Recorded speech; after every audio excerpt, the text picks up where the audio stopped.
Jersey, stand the up. Okay, we are getting into it today with this recap and review. It is Barb Meets World, and we will be talking about season 14, episode 10 of The Real Housewives of New Jersey. This episode is entitled Inner Peace of Mind, y'all. Let's get in.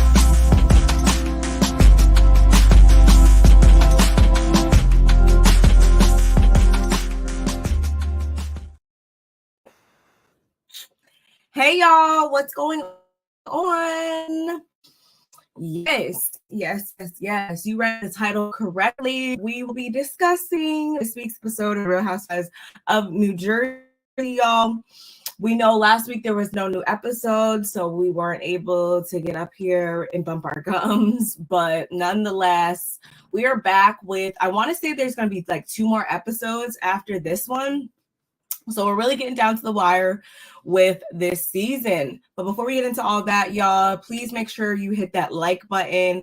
It helps me and my channel in terms of the YouTube algorithm. It helps me attract new subscribers such as yourself. So go on ahead, hit that like button. Also, if you're not subscribed already, hit that subscription button and become a Barb's babe, like officially. We would love to have you. Also, let's keep the conversation going in the comments below. I would love to hear your thoughts and opinions and critiques of this episode, as well as my commentary. And don't forget to share me with all of your people, okay? So now that we got that housekeeping out of the way, let's jump right into this episode. It's really get too much of y'all, but it gave us enough. So without further ado, the episode began with Melissa, Joe, and her mom. They all went out to dinner. And we find out that one didn't know her mom was 75 years old. So, okay, wow. I think she looks really great to be 75. I wouldn't have guessed that in a million years, but good for her. Melissa's discussing, of course, her upcoming fashion show. We know this is not Melissa's first fashion show, but it is her first one in a while. She took a hiatus because of the panorama, of course. So she's getting back into it. She's, of course, a little bit, stressed and stuff because she wants to go and have a good, she wants it to be a good show, which is very understandable. So we'll see a little bit more about that later. We know her mom had also fell down and broke her arm or both arms or whatever. So she's still been dealing with that. Although she's not 100% better, her physical therapist says that she is making a lot of progress. So good for her. Her mom is also widowed twice. Didn't know that. I knew that Melissa's father had passed away when she was 17, I want to say, or maybe even younger than that. And her mom wanted to remarry, but that second husband also passed away as well. So basically, she's just kind of in an era of living her best life, and I'm not mad at it. Like Miss Mom said, honey, I've already taken care of 2 men in my lifetime, and I just don't want to do that again. So me and this guy, like, we can date, we can have fun, like, he's a cool guy, but I'm not trying to, as she said, go steady. So I respect that. And Melissa kind of is taking this in a way of which she kind of is starting to see that her mom is getting older. It is very odd to watch your parents get older, y'all. I'm not even going to lie about that. It's kind of a surreal feeling. And her mom is also probably realizing some things about her life as well, where she didn't necessarily see herself being by herself, being alone, relationship wise, I should say, at this age. She might have not saw that 20 years ago for herself, but because this is the hand that she was dealt in life, she's just going about it the best that she can, and showing signs of aging, which is just a normal part of life. We are going to get old, y'all. We're not here to be here forever or anything like that. We're a lot older. We're older a lot longer than we are younger. So there's just a lot of differences, individual differences that the two ladies, I believe, are realizing. Moving right along, Dolores, they have that adult one-on-one conversation conversation that we knew was looming since episodes prior due to the messiness that Jackie tried to start. Yeah, okay. It's clear that they both have a high level of esteem for one another. I will say that. I think they both have mutual respect and admiration for one another. I think that they do have a genuine friendship, or at least both of them will tell you they do. Although at times I feel like Dolores and her whole Switzerland-ish doesn't allow for her to stick up for Marge as much as I feel like she should, as much as she does for Teresa, because at the end of the day, I feel like although Dolores prides herself on being a middle person, being go-between, bring Switzerland, however you want to put it, I feel like if there's one person on this cast that she does step to one side versus the other on, it is Teresa. You can't tell me any different. But they start off the conversation discussing Joe's health. We know that he is having a cancer scare right now. And Marge kind of uses that to say that that's kind of, or at least the way I took it, y'all, is that she's been different lately. Dolores actually picks up on it, that she hasn't been seeming like herself lately. And Marge begins with, well, yeah, that whole thing with Jackie sent me for a loop. And I feel like she already felt as though she was like losing. The way I interpreted it, y'all, was that she's been losing everybody. She's lost Jan.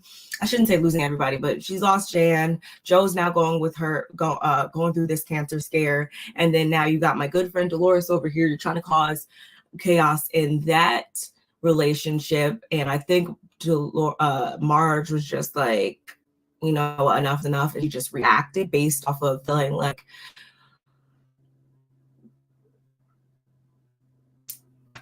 people, places, things were come for those individuals in those relationships that she holds close to her heart and her life.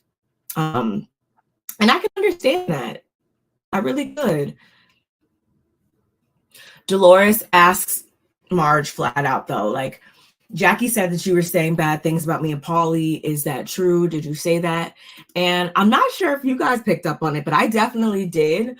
And this is where I can say wholeheartedly that I pride myself on being unbiased and being objective, even when I do like or dislike a person.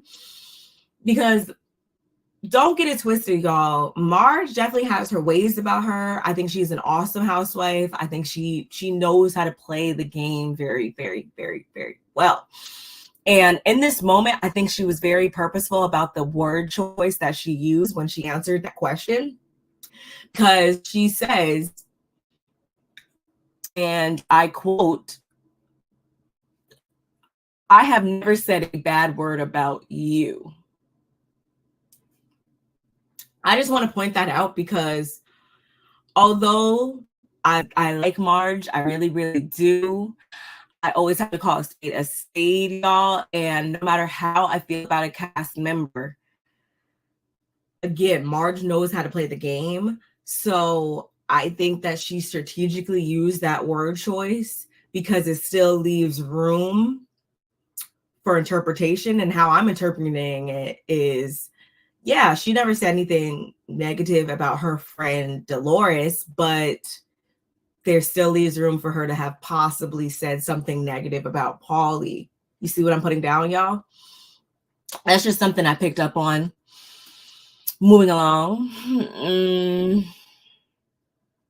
Marge then goes on to say that Jackie had sent a screenshot of Teresa's story where she was having dinner or dessert with Paulie and Dolores, and obviously Louis and Marge, Louis was there, and Marge was already in a devastated mood following that reunion and everything. And again, she just like reacted based on that because it was seeming to her that, again, she might be losing another friendship, or, at that point, if somebody came for my child, I don't care who it is, somebody came for my child in the way that Lou allegedly came for Marge's son. If she sees anybody hanging out with them at that point, if any reasonable person saw their loved one hanging out, or not loved one, their friend, close friend hanging out with the enemy at that point, they're going to have something not so nice to say. It's not even meant to hurt their friend as much as it is them just expressing that they feel like they've been slapped in the face. I feel like Marge felt like it was like a slap in the face type of thing. But they're able to make amends with the situation enough. In her confessional address, it's like, look, Marge talks a lot of ish, but she's been a good friend. And in the end, they love each other, and Jackie still ain't shit. Is what I took from it, y'all. Moving on. The next scene we got is with Danielle and Nate. Melissa sent her a dress to wear to the fashion show, which I thought was really cute. When I tell y'all, that sounds crazy. When I tell y'all, I really loved Danielle's dress at that fashion show. I was actually skimming the Envy website looking for that dress because I really like that dress. Oh, I really like that dress. But I guess it's no longer available on her site. Melissa, you need to bring that dress back because I will buy it. Okay, I will buy it. I really loved it. So Melissa sent her a dress, and she also invited her to come backstage at her show. We know that Melissa's been kind of like informally mentoring, I would say, Danielle for the last season or two. So, of course, she's so grateful for that. Everyone will be in attendance except for Teresa, obviously.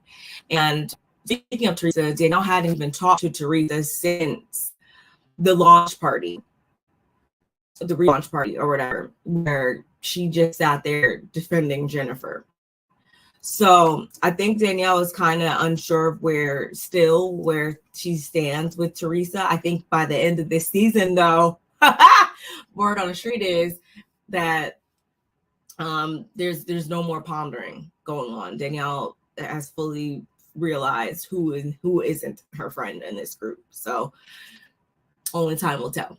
That's just what I heard, y'all. What I also found interesting in the scene is when Danielle pointed out that just like everyone else in her life, Teresa doesn't go up for her. She doesn't have her back.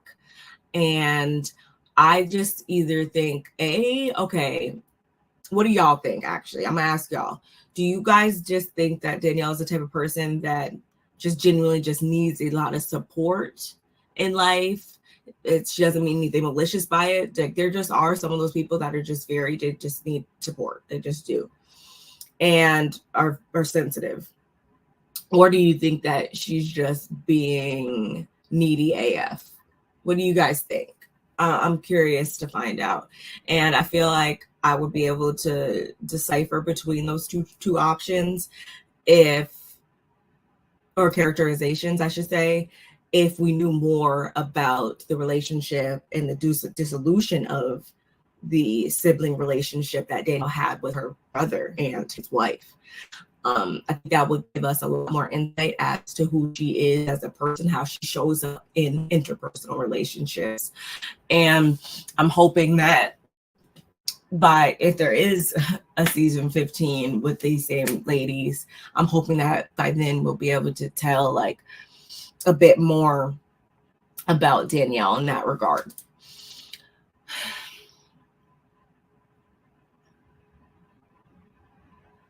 Danielle is actually, once again, a lot better than the woman I am, because she even has told Teresa that Jennifer is your friend. You know, she's just going to leave it there. She's not even telling her not to be friends with her, nothing like that.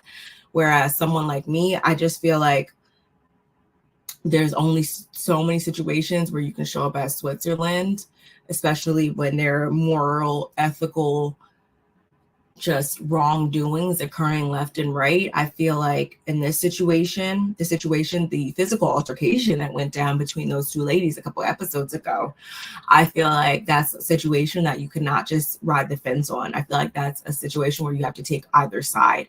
And I feel like Teresa's showing up as though she's taking Jennifer's side. I feel like she's showing up like she's trying to take both sides or whatever. These are her friends or whatever. And I feel like neither side wants to hear that. It's either you're rocking with me fully or I don't need you at all. Because again, this is something too significant that you can't just back away from and say like, oh, well, you did a little bit, you did a little bit. No. Jennifer straight up put her hands on that lady, and I feel like Jennifer was fully in the wrong. I don't care. Anyway, she also has a point of contact at the kids down at the Kids Bop, and they actually asked Danielle to bring her children for an upcoming music video. So that is awesome. And she wants her dad there, of course. And a producer asked Danielle why she can't just ask her dad herself. And it's because of her severe fear of rejection, being as though her brother straight up rejected the F out of her, sent her gift back, all that stuff or whatever. She just will be completely even more destroyed if she gets that same level of rejection from her father. Like she won't be able to recover type stuff. So luckily she has a partner who is willing to step in and support her through navigating through this reconciliation with her dad. So I think that's a great dynamic that they have. I will be a little careful though, because who knows if we get another season with these ladies, next up we're probably trying to come for her marriage or whatever. Because I feel like, especially on this show, like whenever these ladies see that somebody's marriage is healthy, thriving, and that they genuinely love each other, sometimes things start to get made up, rumors start to swirl and circulate. Just saying. I'm just word to the wise, Danielle, just word to the wise. But it seems like they have a good thing going in that regard. So I'm glad that he's there to support her through that, because whether she is just a person that is needy or just a person that genuinely needs a lot of support, he is there regardless to support her. So good for her. And he also doesn't have any qualms about doing that because he lost his dad at a young age. So honestly, her dad also kind of serves as a prominent prominent paternal figure in his life as well. So we're getting closer to Melissa's fashion show, y'all. She's showing Joe the seating arrangement. She don't want any problems. So she got this person over here, this person over there. We're just going to try to keep people separated enough because we do not want this to go up in flames. It's kind of how Melissa is seeing it, but only time will tell. Then Jen and Teresa, they FaceTime for a second. Really don't care about that. This will be Jen's first time seeing Danielle, but lucky for her, Danielle will not be attending Teresa's Namaste Bitches podcast event because it's occurring at the same time that Danielle needs to be in New York for her Kids Bop appearance or whatever. So at this point in time, Jennifer did find some solace in that. But Joe's gonna be on her real soon, y'all. Joe is gonna be on her real soon. And I tell you, I lived for the last 15, however many minutes of this episode. I should have started this recap review with saying that, but because I didn't, I just need to throw that out there that I lived. Ooh, Danielle really is showing up as the MVP for me this season, which is a lot to say because if I'm being honest, y'all, her and Rachel last season, I was just like, they can go like completely. I went to this season indifferent about them, but we are concluding this season with me really liking them genuinely. Back over with Melissa, we find out that she asked Kayla, or is it Tiffany? I want to say it was Tiffany. Yeah, she had asked Tiffany to be a model for her, and she's showing the models what she wants from them. This is when Danielle slides on in, and again, her dress was the bee's knees, y'all. I was so here for her dress. Marge was also wearing a dress from Envy.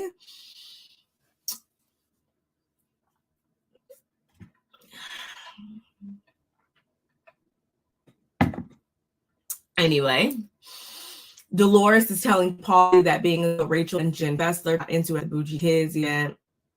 And Marge is going to see Jackie about to hit the fan. That's kind of what I felt like she was doing. She was giving Paulie a bit of a disclaimer and some context as to how things can go during this evening. And I'm just like, Dolores, see, even you having to convey that message, just like, this is why you don't need to even be Switzerland, because it just doesn't even seem fun in a cast like this. Like, you're constantly just like, it's just like one thing after another.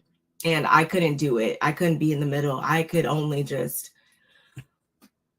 I feel like it takes a lot more effort to be in the middle than it does on certain situations, just calling it like you see it.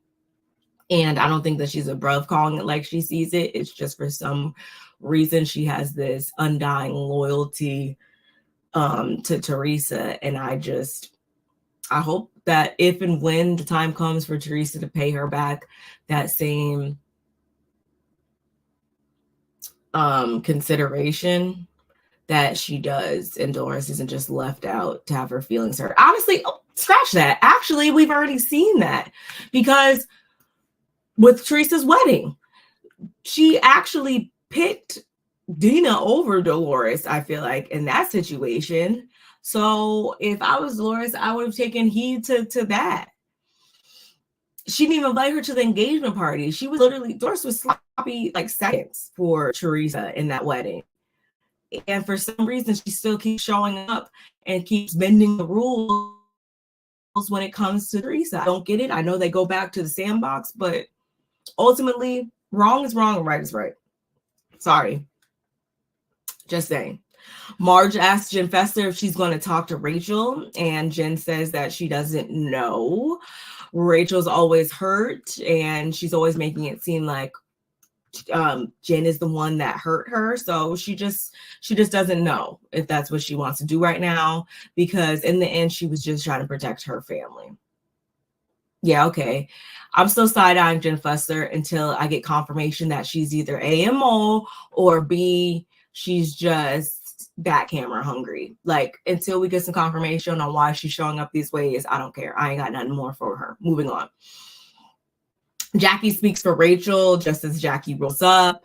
Marge also checks on Danielle, who hasn't seen Jennifer. Danielle has no plans on talking to Jennifer. Absolutely not. And I think that's a lot more than we could say for a lot of ladies on these shows at times. I think that Danielle was more of a team player than I would be. If somebody put their hands on me, it will be on and popping every time I see you. I'm just saying. Okay. Y'all want me to be honest with you, right? Just try to be honest. Do y'all think that Marge calling Jackie a pathetic loser and a fame whore was character assassination? Because I don't. No, I don't. I don't. I think that Jackie assassinated her own character by linking up and holding steadfast to people like Teresa this season. I think that's the biggest character assassination you can do. Especially when these are the same people that had you in tears a season or two ago, tried to come for your marriage, have openly admitted that they're only using you. I think that's more of a character assassination than what anybody else could put on you, Jackie. Just say. And Marge's whole thing is like, I wouldn't even taking it there if you didn't call me less than smart. Like, yeah, you're not allowed to cast the first stone and then tell me, dictate how hard I can come back. And that's something that we need to stop doing on these shows. We see it time and time again, y'all. Like, why is it that everybody always wants to start with somebody, and when that somebody comes and does them one better, it's such an issue? I don't get that. I don't get that at all. Frank and the guys, they give him condolences on behalf of his recently deceased dog, Lolly. Y'all, what the is Costa Rica? I know Costa Rica is, but damn it, Frank, what is Costa Rica? Like, come on, Frank. Oh my goodness. Oh, I have a. I don't think I do. Oh my goodness. Like, come on. Anyway. So Frank was telling the guys that they don't really care though about what all happened and why he couldn't propose as much as they just care about when this bachelor party is. Y'all know how the Jersey husbands do. Y'all know. I don't even need to tell you. At the same time, we got Rachel over here who joins Marge, Jackie, and Danielle. And they all quickly bring up the fact that they are all wearing envy dresses.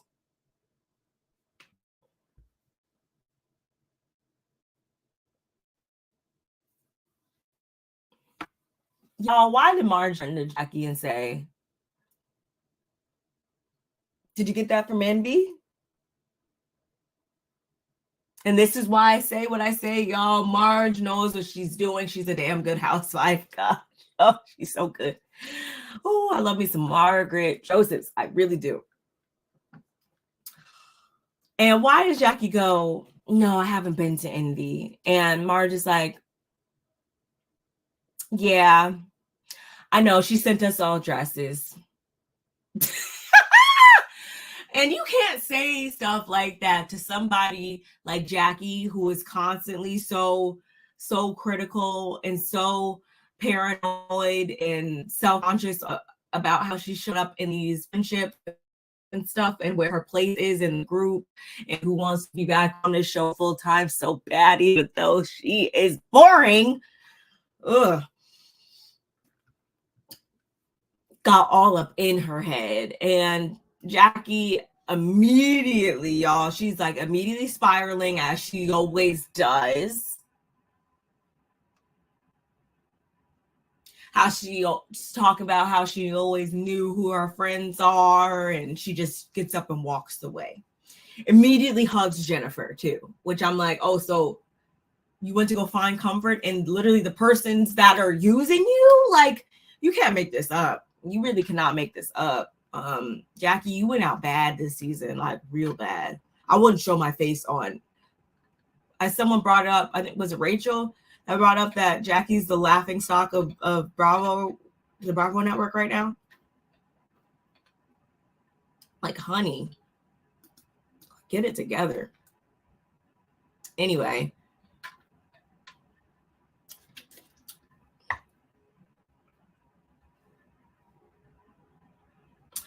Dolores is like, girl, you're too dramatic. Because she wasted no time, y'all. Like, literally started going off about how Marge is trying to get ahead or whatever. Dolores calls her dramatic. Jennifer also, I call her dropping seeds about Marge as well, talking about, oh, well, maybe she wasn't your friend to begin with. And I'm like, Jennifer, you tried it. You can't name, y'all. I want you guys to name me 3 times in those comments where Marge has not shown up for Jackie. Marge was the only one of the only ones showing up for Jackie when all that went down with the what's Jackie's husband's name? That whole rumor, Evan rumor and stuff. She was one of the only ones holding her down for that. She was also, obviously Marge is super upset about the whole book thing because at the end of the day, she was the one who was championing for you. She's the one who's always shown up for you when no one else did. You've always been able to call Marge a friend until now, until you decided to take it upon yourself to remove yourself from the friendship by forming an allegiance to people that did your friend wrong, person that did your friend severely wrong, if you ask me. Just saying.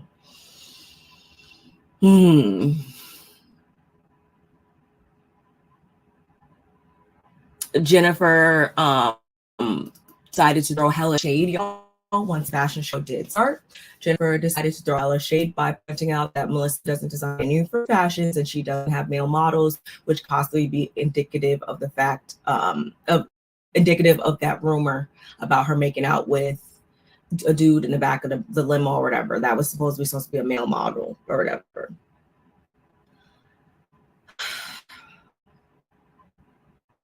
I just hope Alyssa, when she sees this back, she's not kicking herself too much for being genuine to Jennifer in these moments. And I know that Melissa's also said like a little shady comment or whatever following them, saying that they were going to move forward in their friendship. But Jennifer is notorious, y'all, for continuously throwing shade at Melissa. She always has something to say about her marriage and Joe and whatever. And it honestly is just reading like you're jealous. I'm just gonna say it because I know that it makes sense. And I ain't the only person that even thinks this, y'all. I know y'all see it. Jennifer gives that she's very unhappy in her life. And if she could jump into Melissa's Louboutins, she would. Just saying. And these comments right here represent that fact, because they were just completely unnecessary, especially when there are numerous people that have boutiques, that have collections, whatever, and they don't design and construct their fashions from scratch. Just saying, that's not unknown in the e-commerce business these days. Like, get the out of here, Jennifer. And you would know this if you actually had your own personal brand. You just started posting on TK 2 weeks ago, so I don't want to hear anything about your personal brand or you having anything going for yourself in that regard. You don't. So of course your little naive mind would try to throw shade by pointing that out. It's totally normal and obviously works a lot better for certain people. Just saying. Not weird at all. Everybody does it these days. And the whole comment about the male models thing, like, that was just nasty. Just saying.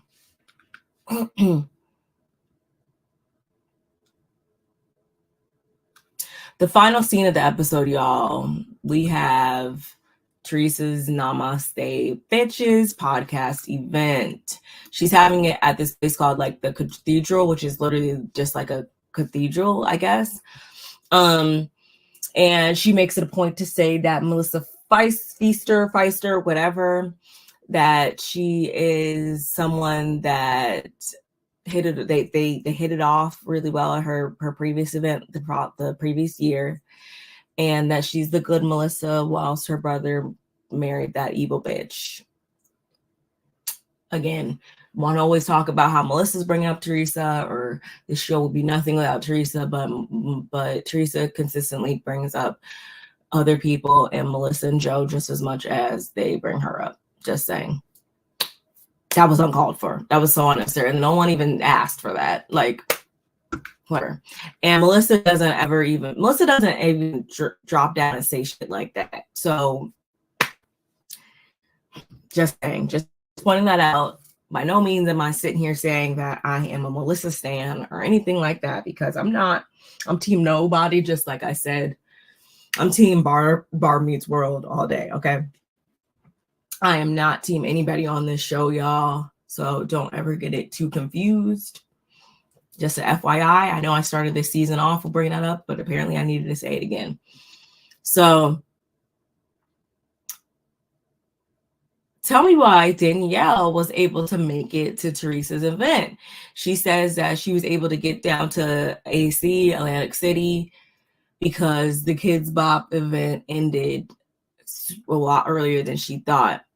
Her stepmom, or actually I kind of jumped ahead. We actually have this scene with Danielle and her kids and Nate down at the studio or whatever. It looked like the kids had a great time. That's a really good thing that she was able to get that opportunity for her kids. I know that's something that they will always remember.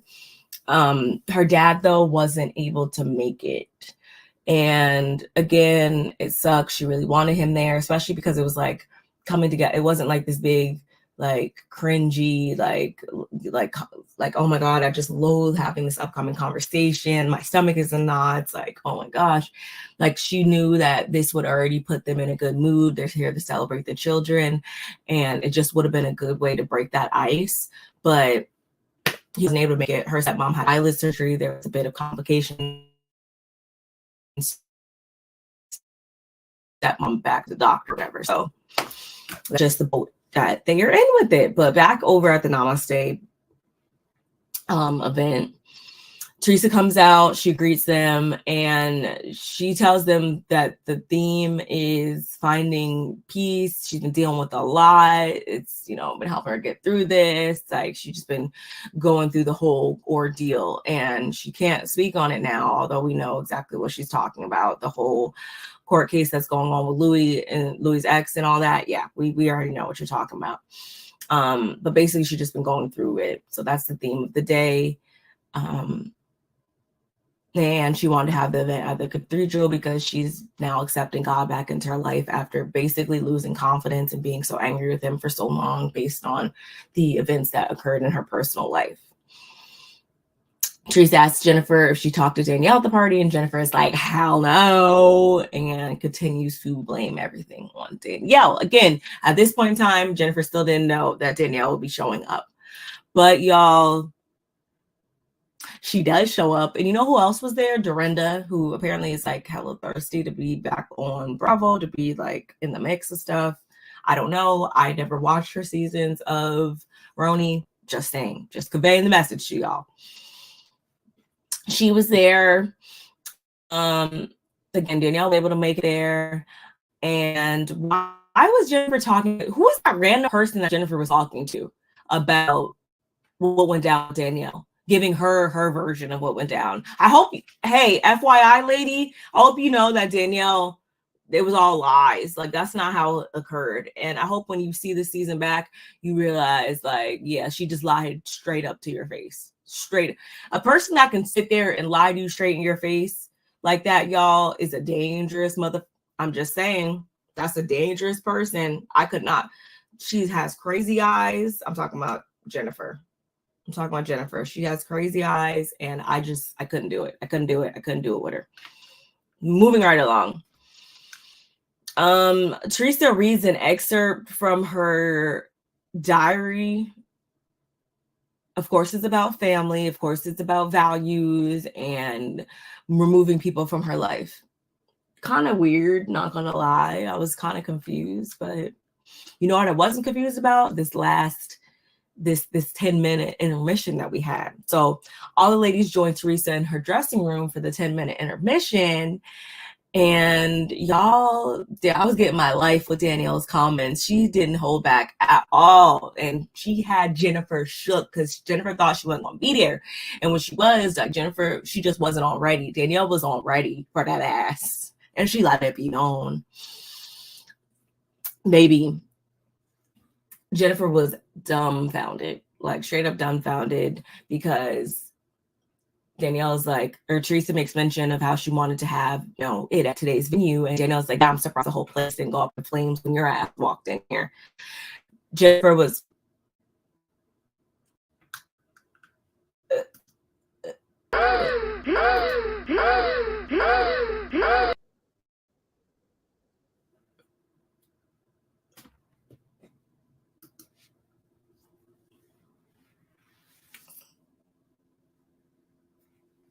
Teresa's trying to get them to fix things. She's like, I want to help you guys fix yourselves. And Jennifer is very offended. She doesn't want to fix things. She's like, I wouldn't tell you to try to fix things with people in your life. So can you just drop it?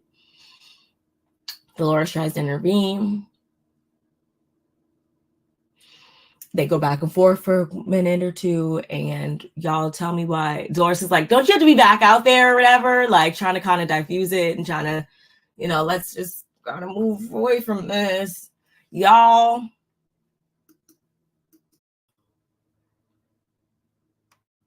Y'all, why when Danielle's walking out, she leans over to Jennifer and says, and by the way, you look like shit.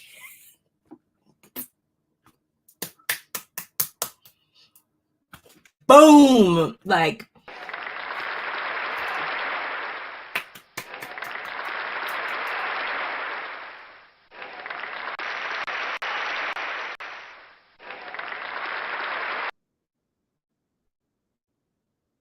so now do y'all see why I'm calling Danielle the MVP? Because it was just too good. She had Jennifer in an uproar. Because she starts going off talking about, well, you guys didn't even say anything. She said I look like, and we already know that Jennifer's kind of low key, like so conscious about her own health and stuff. Just saying, I'm given the fact that she's had all the surgeries and stuff. I do feel like her confidence is not always top tier. So that probably got under her skin. And it's coming from somebody who isn't allowing you to punk them. Jennifer tries to get over on people. She tries to act like she's so big and bad and stuff. But when push comes to shove, literally, she ain't really about it. Just saying to all the Jennifer stands out there, to those that are in denial, to those that want to say that Danielle is the person responsible for everything. BS. That's fugazi. That right there is fugazi. And on that note, y'all, this is my recap and review for the Real Housewives of New Jersey, season 14, episode 10. I appreciate you guys for listening to my commentary. Again, let me know what you guys think in the comments below. Don't forget to like the video. Hey, don't forget to like the video because y'all be watching, don't be liking. And I'm gonna need you to give me them likes. I need all the likes, all right? Need all the likes. Follow me on my socials.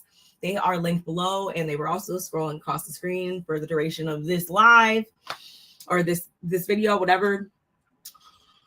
I appreciate y'all, and I will see you in the next one. Bye.